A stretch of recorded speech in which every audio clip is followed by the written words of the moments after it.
नमस्कार दोस्तों, welcome to the success power classes. आज की इस वीडियो में हम पढ़ेंगे कोहलर के अंतर्दृष्टि के सिद्धांत के बारे में। कोहलर के अंतर्दृष्टि के सिद्धांत के बारे में, कोहलर के बारे में संपूर्ण जानकारी। कोहलर किस देश के मनोवैज्ञानिक थे, कोहलर की किताब का नाम क्या है, गेस्टाल्ट का अर्थ क्या है, गेस्टाल्टवादी मनोवैज्ञानिक कितने हैं, कोहलर के सिद्धांत का अन्य नाम क्या है, कोहलर ने किस पर प्रयोग किया, इन सभी क्वेश्चनों के जवाब हम इस वीडियो में पढ़ेंगे। दोस्तों, यह वीडियो सभी शिक्षक भर्ती परीक्षाओं के लिए बहुत ही इम्पॉर्टेंट है। शिक्षक भर्ती परीक्षाएं जैसे KVS, CTET, राजस्थान अध्यापक भर्ती, सुपर टेट, इन सभी परीक्षाओं में इनसे संबंधित इम्पॉर्टेंट क्वेश्चन पूछे जाते हैं। दोस्तों, तो आप पढ़ते हैं हम कोहलर के बारे में। कोहलर का पूरा नाम क्या था? कोहलर का पूरा नाम वोल्फगैंग कोहलर था। कोहलर का जन्म कब हुआ, कोहलर की मृत्यु कब हुई? कोहलर का जन्म 1887 में हुई तथा मृत्यु 1967 में हुई। कोहलर एक जर्मन वैज्ञानिक थे। कोहलर कहाँ के रहने वाले थे? एक जर्मन के रहने वाले थे, तो जर्मन मनोवैज्ञानिक थे। कोहलर की पुस्तक का नाम क्या था? कोहलर की पुस्तक का नाम गेस्टाल्ट साइकोलॉजी था। कोहलर की पुस्तक का नाम क्या था? Gestalt psychology. पुस्तक का प्रकाशन 1959 में हुआ। अब पढ़ेंगे हम कोहलर का सूझ का या अंतर्दृष्टि का सिद्धांत। कोहलर के सूझ के सिद्धांत को ही अंतर्दृष्टि का सिद्धांत कहा जाता है। इसमें हम जानेंगे कि कोहलर का जो सूझ का सिद्धांत था, इसके प्रतिपादक कौन थे, प्रयोगकर्ता कौन थे, प्रयोग किया किसने, सहयोगकर्ता कौन थे और प्रतिपादन किसने किया। तो प्रतिपादक थे वर्दीमार और प्रयोगकर्ता थे कोहलर। प्रयोग किसने किया? प्रयोग किस पे किया इन्होंने? कोहलर ने वनमानुष सुल्तान, जिसका नाम सुल्तान था, चिंपांजी पे किया था ना इन्होंने कोहलर ने प्रयोग, तो उसका नाम क्या था? सुल्तान। ये क्वेश्चन पूछा जाता है। सहयोगकर्ता कौन थे? इसमें सहयोगकर्ता कौन थे? कोपका इसके सहयोगकर्ता थे। और जो ये चिंपांजी है, इसका नाम कई बार पूछा गया है, सुल्तान। इसका प्रतिपादन कब हुआ? इसका प्रतिपादन 1912 में हुआ। अब हम जानेंगे, इससे संबंधित क्वेश्चन पेपर में पूछे जाते हैं। आप पढ़ेंगे हम गेस्टाल्ट शब्द का अर्थ क्या है। गेस्टाल्ट शब्द का अर्थ है समग्रता अथवा पूर्णता। क्या होता है? समग्रता अथवा पूर्णता। ये क्वेश्चन आप लोग नोट कर लीजिए, ये पेपर में पूछा जाता है। गेस्टाल्टवादी मनोवैज्ञानिकों की संख्या कितनी है? कई बार पेपरों में पूछा गया, तो इनकी संख्या है 4। गेस्टाल्टवादी मनोवैज्ञानिकों की संख्या कितनी है? 4। कौन कौन थे गेस्टाल्टवादी मनोवैज्ञानिक? तो पहले नंबर पे हैं बर्दाइमर, और दूसरे नंबर पे हैं कोहलर, और तीसरे नंबर पे हैं कोफा, और चौथे नंबर पे कौन है? लेविन। इन चारों मनोवैज्ञानिकों को बोला जाता है गेस्टाल्टवादी मनोवैज्ञानिक। ये कहाँ के रहने वाले थे? ये जर्मनी के रहने वाले थे। बाद में प्रयोग करने के लिए ये अमेरिका चले गए। दोस्तों, आप पढ़ेंगे हम कोहलर के अन्य सिद्धांतों के नाम। कोहलर ने और अन्य सिद्धांत कौन कौन से दिए? कोहलर ने अंतर्दृष्टि का सिद्धांत दिया। कौन सा सिद्धांत दिया? कोहलर ने अंतर्दृष्टि का सिद्धांत दिया। गेस्टाल्ट का सिद्धांत भी कोहलर ने दिया। कौन सा सिद्धांत दिया? गेस्टाल्ट का सिद्धांत कोहलर ने दिया। पूर्णाकार सिद्धांत किसने दिया? कोहलर ने दिया। समग्र सिद्धांत किसने दिया? कोहलर ने दिया। सूझ का सिद्धांत किसने दिया? कोहलर ने दिया। पूर्णाकृत सिद्धांत किसने दिया? कोहलर ने दिया। इनसाइड थ्योरी किसने दी? ये क्वेश्चन बहुत इंपॉर्टेंट है, पेपरों में कई बार आया है। इस इनसाइड थ्योरी कोहलर ने दी है। अब हम आपको बताएंगे गेस्टाल्टवाद क्या है। गेस्टाल्टवाद क्या है? जब तक समस्या दिखाई नहीं पड़ती तब तक हल नहीं होगा। जैसे 50 किताबों का मूल्य क्या होगा? अब हम 50 किताबों का मूल्य कैसे पता कर सकते? जब तक हमको एक किताब का मूल्य नहीं पता चलेगा तब तक हम 50 किताबों का मूल्य कैसे पता करेंगे? जब तक हमें समस्या नहीं दिखाई देगी तब तक हम परिमाण उसका कैसे निकाल पाएंगे हल? तो यही गेस्टाल्टवाद है। क्या है? गेस्टाल्टवाद। अब हम पढ़ेंगे कोहलर। कोहलर ने सुल्तान नाम चिंपांजी पर प्रयोग किया था।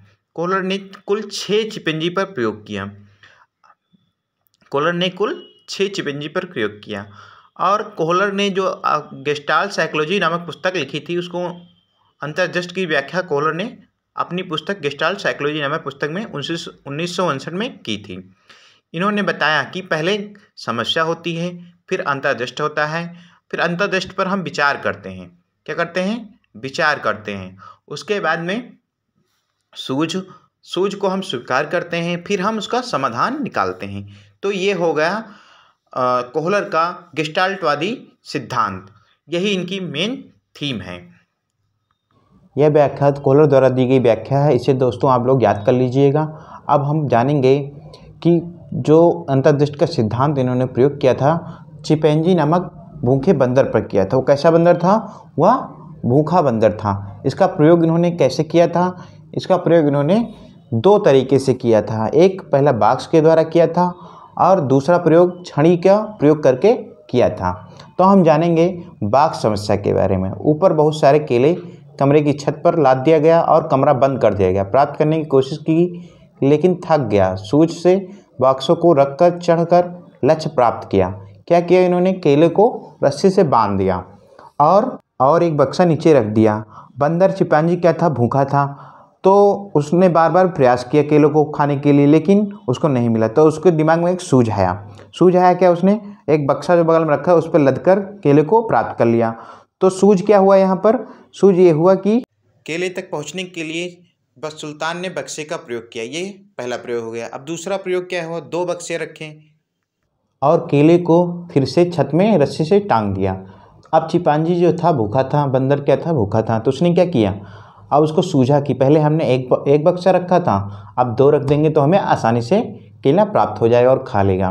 तो उसने यही किया। तो यहाँ पर सूझ क्या हुआ? यहाँ पर हुआ सूझ कि दो बक्से रखकर उसको आसानी से केला प्राप्त हो गया। अब हम पढ़ेंगे दूसरे प्रयोग में सूझ क्या प्राप्त हुआ।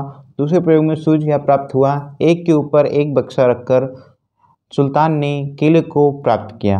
दोस्तों अब हम पढ़ेंगे दूसरा प्रयोग जो उन्होंने किया था छड़ी का प्रयोग के द्वारा। क्या किया था उन्होंने? पहले प्रयोग में इन्होंने किया कि जो सुल्तान था, सुल्तान नाम चिंपांजी को, उसको एक पिंजरे में बंद कर दिया और एक छड़ी रख दिया और उसके बाहर एक केला रख दिया। तो केले को प्राप्त करने के लिए क्या सुल्तान ने क्या किया? बार बार हाथ बाहर निकाल रहा था लेकिन उसको मिल नहीं रहा था। तो उसके दिमाग में सूझ आया। उसने क्या किया? छड़ी के सहारे केले को प्राप्त कर लिया। तो यहाँ पे सूझ क्या हुआ? छड़ी के साथ केले को प्राप्त करना सूझ हो गया। दूसरा प्रयोग क्या हो जाएगा? दूसरा प्रयोग दो छड़ी जो है पिंजरे के अंदर रख दी। तो फिर उसने फिर दोबारा प्रयास किया, दोबारा हाथ बाहर किया पहले उसने, फिर नहीं मिला उसको केला और फिर एक छड़ी के द्वारा हाथ उसको पकड़ने की कोशिश की, तब भी नहीं मिला। तो उसने क्या किया? जो छड़ी थी आपस में जुड़ने वाली थी, उसने क्या किया? एक छड़ी को दूसरी छड़ी में जोड़ दिया और उससे केले को प्राप्त कर लिया। तो यहाँ पर सूझ क्या होगा? यहाँ पर सूझ होगा कि पूर्व अनुभव द्वारा छड़ी को जोड़कर केले को प्राप्त करना सूझ कहलाएगा। ठीक है। चौथे प्रयोग में इस प्रकार से चिंपांजी को केला प्राप्त हो गया। दोस्तों अब जो है क्या है, इस प्रकार से हमने आपको बाक्स का और छड़ी का प्रयोग हमने आपको बता दिया। जो मेन पॉइंट है दोस्तों, इसको आप सभी कहीं पे नोट कर लीजिएगा, आपके काम आएगा। गेस्टाल्ट आदियों के अनुसार अंतर्दृष्टि का सिद्धांत 5 संपत्तियों के आधार पर कार्य करता है, जो इस प्रकार है। कैसे? 5 सिद्धांत इस प्रकार से। जैसे पहला है लक्ष्य, गोल।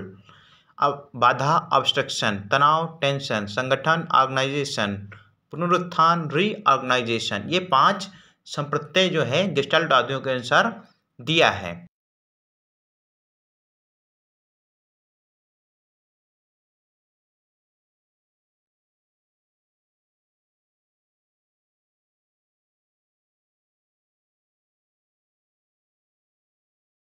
पांच संप्रत्यय, पहले लक्ष्य, फिर ऑब्स्टिकल्स। मान लीजिए कोई एग्जाम आपको निकालना है तो पहले आपका लक्ष्य होगा, फिर उसको क्रैक करने के लिए आपकी बाधाएं आएंगी, कैसे कोर्स क्या है, फिर उसको टेंशन होगा, फिर आपको उसके लिए प्लानिंग करेंगे, ऑर्गेनाइजेशन प्लानिंग करेंगे और प्लानिंग करके आप पढ़ाई करेंगे तो आपका उत्थान होगा, आप उसको क्लियर कर ले जाएंगे उस एग्जाम को।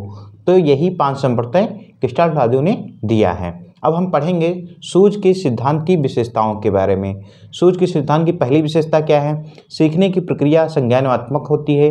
अधिगम का सीखना अचानक होता है। सीखने की प्रक्रिया यंत्रवत नहीं होता है। सीखने की प्रकृति स्थायी होता है। सीखने की प्रक्रिया से प्राप्त सूझ अचानक होती है। सीखने की प्रक्रिया से प्राप्त सूझ अचानक होती है। ये क्या है? आपके 5 सूझ के सिद्धांत की विशेषताएं हैं। अब हम पढ़ेंगे सूझ का सिद्धांत, शिक्षा के महत्व में इसका क्या महत्व है। पहला है पाठ्यक्रम का निर्माण करने में ये सहायक होता है। सूझ का सिद्धांत क्या है? पाठ्यक्रम का निर्माण करने में सहायक होता है।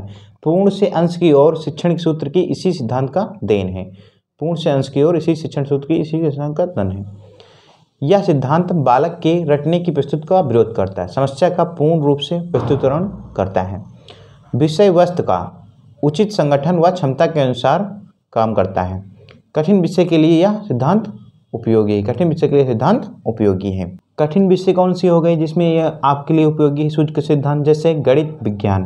गणित विज्ञान को समझने में सूझ का सिद्धांत बहुत ही उपयोगी है। दोस्तों, इस सिद्धांत को याद रखिएगा। यह सिद्धांत बालक को खोज कर ज्ञानोपार्जन हेतु उत्साहित करता है। दोस्तों, इस वीडियो को पसंद आने पर हमारे चैनल को सब्सक्राइब